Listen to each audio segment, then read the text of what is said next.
السلام عليكم ورحمة الله وبركاته. وعليكم السلام ورحمة الله وبركاته. الله أكبر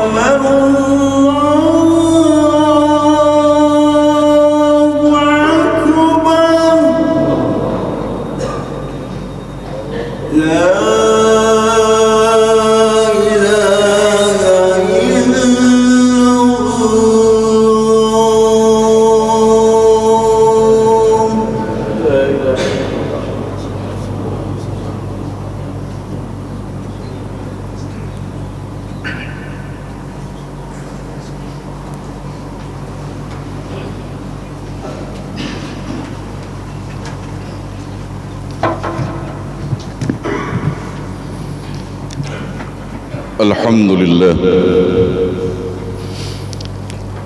الحمد لله رب العالمين،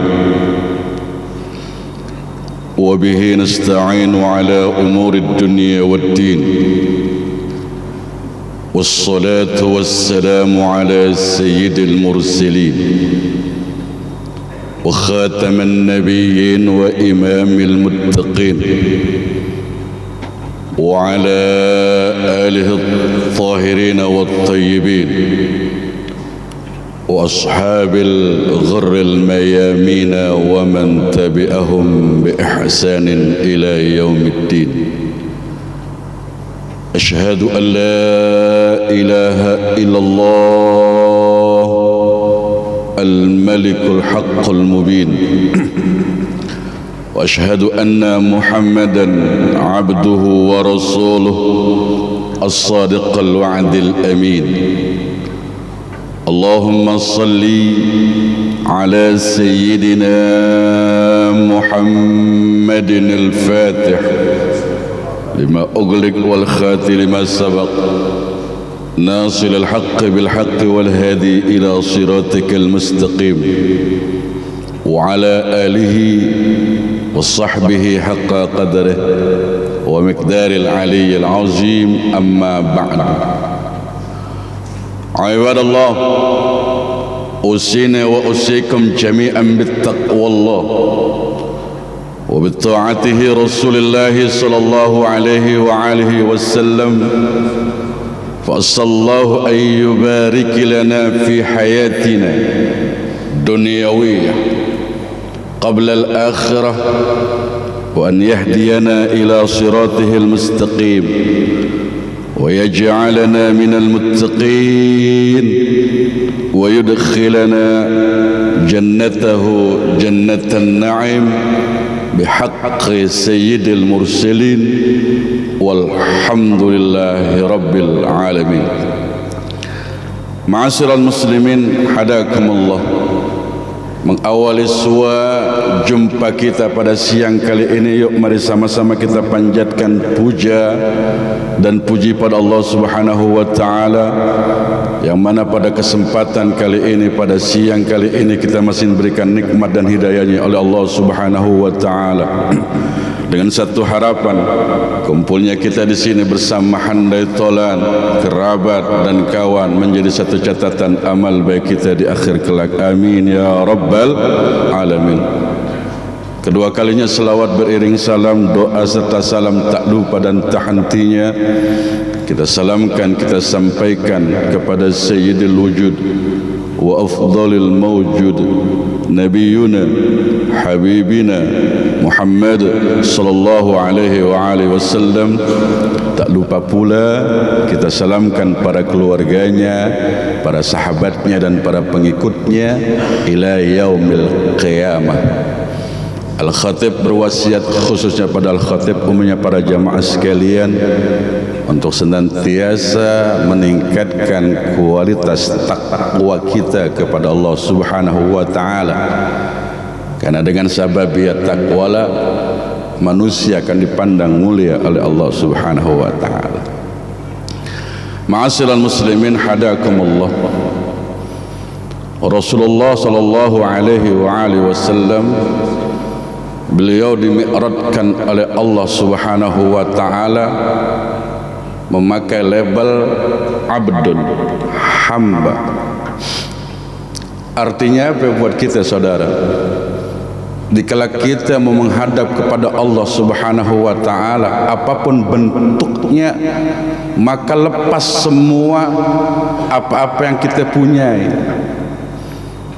Kita harus mengakui bahwa kita makhluk Allah, ciptaannya Allah, yang enggak punya daya upaya.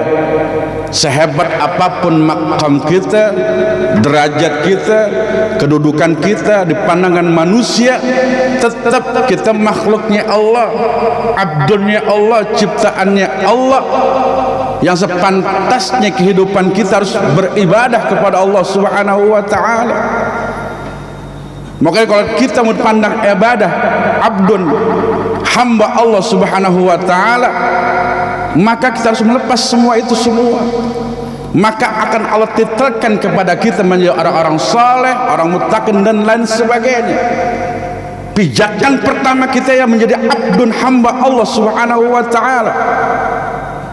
Makanya kata Rasulullah mengatakan dikala kita mau mi'raj, naik ke langitnya Allah Subhanahu wa taala dengan ibadah salat, Rasul mengatakan bahwa mi'rajnya orang beriman itu ialah salat. As-salatu mi'rajul mu'minin. Salat itu tempat kita naik ke langit. Dikala kita ibadah kepada Allah Subhanahu wa taala, salat kita membentuk karakter kita, ikhwan sekalian. Makanya awal kita ibadah salat itu pertama takbir, menafikan semuanya, menampilkan diri kita kecil. Allahu Akbar, Allah yang paling besar, semuanya kecil. Harta kita, jabatan kita, kedudukan kita, makam kita sekalipun, semuanya tidak apa-apanya. Diakhiri dengan salam. Artinya dikala kita ibadah, selesai ibadah pada Allah Subhanahu wa taala salat, maka terbarkan salam, kebaikan, akhlak kita, tabiat kita, kelakuan kita, attitude kita saudara, yang pada akhirnya selaras dengan kata Allah Subhanahu wa taala, hablum minallah wa hablum minan nas. Enggak cukup ibadah kita hanya hablum minallah, salat kita, puasa kita, zakat kita untuk diri kita. Tapi berapa banyak di antara kita salatnya cakep, puasanya luar biasa, tapi dikala tetangganya susah, saudaranya enggak punya apa-apa, ikhwan sekalian, tidak ada empati, tidak tersentuh hatinya, yang pada akhirnya ibadah kita menjadi biasa-biasa saja.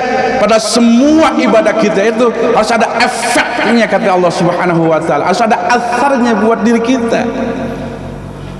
Misalnya salat bisa mencegah perbuatan keji dan mungkar, tapi dikala kita sering ibadah salat, sering membuatkan keji dan mungkar, mungkin ibadah kita ada yang salah, ikhwan sekalian. Bukan kitanya yang salah, ikhwan, bukan ibadahnya yang salah. Ma'asyiral muslimin hadakumullah. Oleh karena itu dikala kita mau pijakan kita menjadi hambanya Allah, makanya hamba Allah itu yang dipanggil oleh Allah Subhanahu wa taala, ya ayyuhan nafsul mutmainnah, hai jiwa-jiwa yang tenang, kata Allah, irji'i ila rabbiki radiyatan mardiyah fadkhuli fi ibadi, kata Allah. Lagi-lagi ibadah, dikali-kali lagi-lagi hamba Allah yang tenang, yang santai hidupnya, ikhwan sekalian, menghadapi apapun yang Allah uji buat kita. Karena ujian cobaan yang Allah berikan buat kita semua ada masanya, semua ada waktunya. Selama di bawah langit ini, yang namanya ujian, cobaan apapun bentuknya, ada masanya. Maka dikala Allah uji kita harus takruban, dekat sama Allah Subhanahu wa taala. Jangan semakin Allah uji kita, coba kita, bahkan Allah kasih peringatan buat kita, kita enggak pernah berdekat sama Allah Subhanahu wa taala, makin menjauh kepada Allah Subhanahu wa taala, makin enggak mau ibadah kepada Allah Subhanahu wa taala. Berarti kita tidak mengakui bahwa kita ini abdun, hambanya Allah Subhanahu wa taala. Karena Allah menciptakan kita untuk ibadah kepada Allah Subhanahu wa taala. Timbang kita manusia biasa, ikhwan sekalian. Rasulullah manusia agung, manusia mulia, manusia pilihan, tetap ibadah kepada Allah Subhanahu wa taala begitu luar biasa aja. Yang sudah cakep makamnya, jelas kedudukannya si Allah Subhanahu wa taala. Makanya kata Rasulullah mengatakan kullu ummatin yadkhulunal jannah, semua umatku akan masuk surganya Allah Subhanahu wa taala, illa man aba, kata Rasul, kecuali yang enggak mau. Wa may ya'ba ya Rasul, siapa yang enggak mau ya Rasulullah?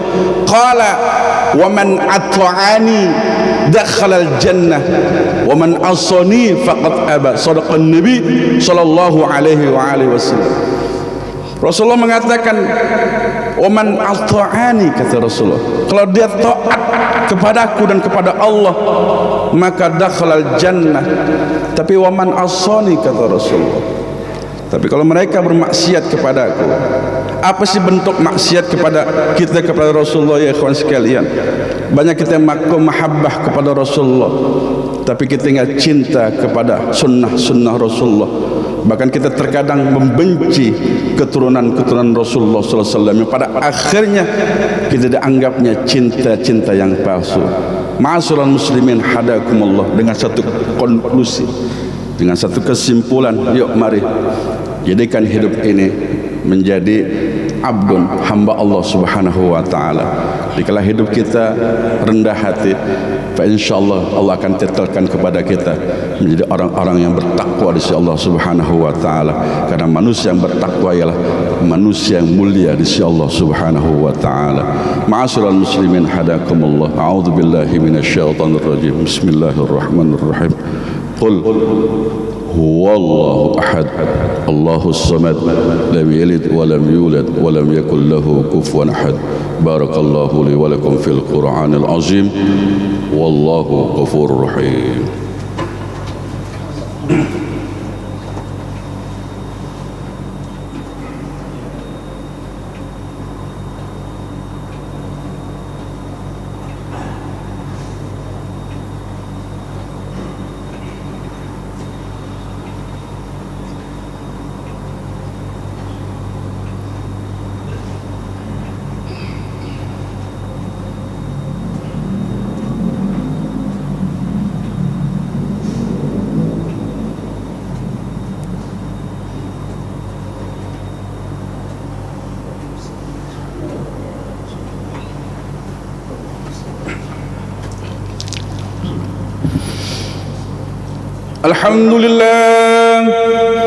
الحمد لله رب العالمين، والعاقبة للمتقين، ولا عدوان إلا على الظالمين.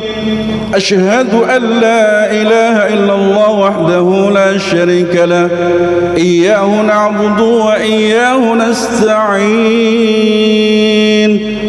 وأشهد أن محمدًا عبده ورسوله المبعوث رحمة للعالمين. اللهم صل وسلم على سيدنا وحبيبنا وشفيعنا وقرة أعيننا ومولانا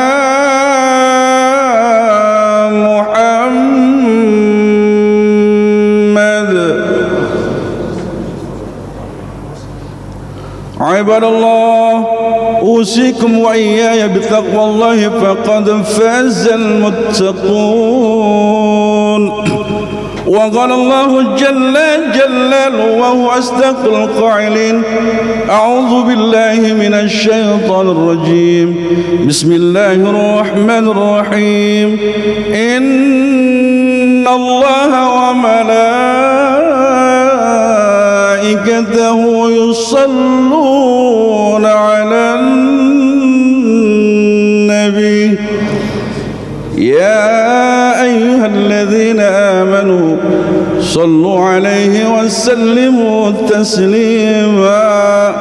اللهم صل على سيدنا محمد وعلى آل سيدنا محمد كما صليت على سيدنا إبراهيم وعلى آل سيدنا إبراهيم في العالمين إنك حميد مجيد. اللهم اغفر للمسلمين والمسلمات والمؤمنين والمؤمنات الأحياء منهم والأموات إنك سميع قريب مجيب دعوات ويا قاضي الحاجات. اللهم انصر من نصر الدين واخذل من خذل المسلمين. اللهم نسألك الفتوح والمنون والرشد والصلاح الجسد والروح وتوبة النصوح برحمتك يا أرحم الراحمين.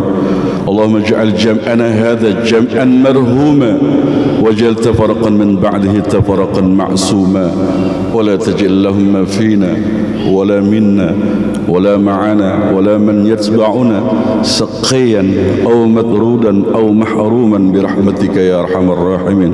اللهم إنا نعوذ بك من جهد البلاء ودرق الشقاء وسوء القضاء وسماتة الأعداء. اللهم بارك لنا في رجب وشعبا وبلغنا رمضان. اللهم يا مسيسر يسر، يا مدبر دبر، يا مسهل سهل سهل أمورنا كل عسير بجاه بصير النذير. اللهم لك الكل وبك الكل ومنك الكل وإليك الكل وأنت كل كله برحمتك يا أرحم الراحمين. ربنا آتنا في الدنيا حسنة في الآخرة حسنة وقنا عذاب النار. عباد الله، إن الله يأمر بالعدل والإحسان وإيتاء ذي القربى من الفحشاء والمنكر والبغي يعظكم لعلكم تذكرون. ولا ذكر الله أكبر. أقيموا الصلاة.